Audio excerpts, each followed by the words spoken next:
Beginners camera Sony एडिसनमा आज लिएर आएको छु मैले।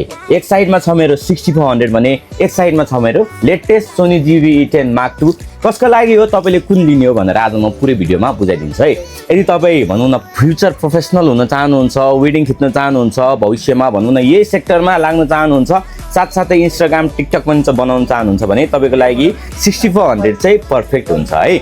साथसाथै तपाईँको सोनी GV-E10 Mark II चाहिँ कन्टेन्ट क्रिएसन, इन्स्टाग्राम सामान बेच्ने कस्टमरहरूको लागि, त्यस्तो कस्टमर, साथसाथै रमाइलो समाइलो भ्लगिङ गर्ने कस्टमरहरूको लागि तपाईँको सोनी GV-E10 Mark II चाहिँ एकदमै बेस्ट हुन्छ, एकदमै राम्रो हुन्छ। किट लेन्स दुईटैमा तपाईँको 1650 किट लेन्स आउँछ। यिनीहरू भनेको तपाईँ अलमोस्ट सबै भ्याउँछ, नसिकिन्जेलसम्म तपाईँको सबै नै भ्याउँछ है। यो चाहिँ तपाईँको फोटो र भिडियो प्रायोरिटी छ, यसको फोटो र भिडियो प्रायोरिटी छ भने सोनी GV-E10 Mark II को चाहिँ तपाईँको भिडियो मात्रै प्रायोरिटी रहेको छ है। अनि स्क्रिनको कुरा गर्दाखेरि स्क्रिन तपाईँको यस्तो टाइपको स्क्रिनमा पाउन सक्नुहुन्छ। यसको चाहिँ तपाईँको माथि टाइपको स्क्रिन रहेको छ। यो तपाईँले भविष्यमा वेडिङ सेटिङ खिच्छु भने सजिलो पनि हुने भयो, भ्लगिङ गर्न पनि सजिलो हुने भयो, साथसाथै फोटोको लागि त यो तपाईँको मेन पनि हो, भिडियोको लागि पनि मेन हो।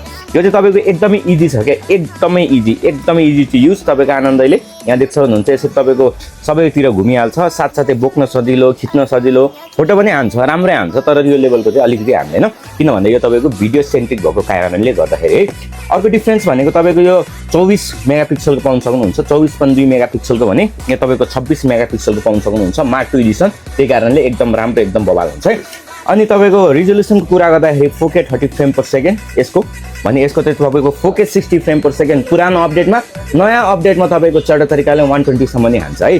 अनि यो तपाईँको 10 बिट कलर प्रोफाइल, यो तपाईँको 8 बिट कलर प्रोफाइलमा पाउन सक्नुहुन्छ। साथसाथै भ्यू फाइन्डरको कुरा गर्दाखेरि यहाँ देख्न सक्नुहुन्छ यसमा तपाईँले भ्यू फाइन्डर पाउन सक्नुहुन्छ। यो यहाँबाट तपाईँले हेर्न सक्नुहुन्छ भने यसमा तपाईँले भ्यू फाइन्डर चाहिँ पाउन सक्नु हुँदैन है। अनि अर्को कुरा, मेन कुरा यसको तपाईँको एउटा कुराले, सानो कुराले चाहिँ डिफ्रेन्सिएसन हुनसक्छ। के डिफ्रेन्सिएसन हुनसक्छ भन्दाखेरि तपाईँको 6400मा चाहिँ यहाँ देख्न सक्नुहुन्छ यो 50 को ब्याट्री पाउन सक्नुहुन्छ। यो चाहिँ तपाईँको लगभग अलिकति ब्याट्री टिक्दैन भने तपाईँको सोनी GV-E10 Mark II चाहिँ NPZ100 को ब्याट्री पाउन सक्नुहुन्छ। योभन्दा डबल ब्याट्री लाइफ पाउन सक्नुहुन्छ। यो पनि अभाइलेबल छ। भिडियो खिच्न चाहनुहुन्छ, सोसियल मिडियामा अपडेट हुन चाहनुहुन्छ भने सोनी GV-E10 Mark II तपाईँले लिन सक्नुहुन्छ भने यो तपाईँको 6400 चाहिँ भविष्यमा म प्रोफेसनल काम गर्छु, प्रोफेसनल सिरिजमा जान्छु, फोटो चाहियो, भिडियो पनि चाहियो भन्नुहुन्छ भने त्यसको लागि यो रहेको छ। अब दाइ मलाई हाइब्रिडमा चाहियो तर योभन्दा अलिकति राम्रो कुनै छ दाइ भन्नुहुन्छ भने हामीसँग 6700 पनि अभाइलेबल छ। यो चाहिँ तपाईँको NPZ100 को ब्याट्री आउँछ, AI इन्टिग्रेटेड आउँछ, 60 FPS पनि हान्छ। यो नेक्स्ट लेभलको क्यामेरा हो, यो पनि अभाइलेबल छ है। यिनीहरू सबै हाम्रो GND टेक्नोलोजीमा अभाइलेबल छ। आउनु होला न्युरोट नयाँ सडक दाम चेक ब्रेक।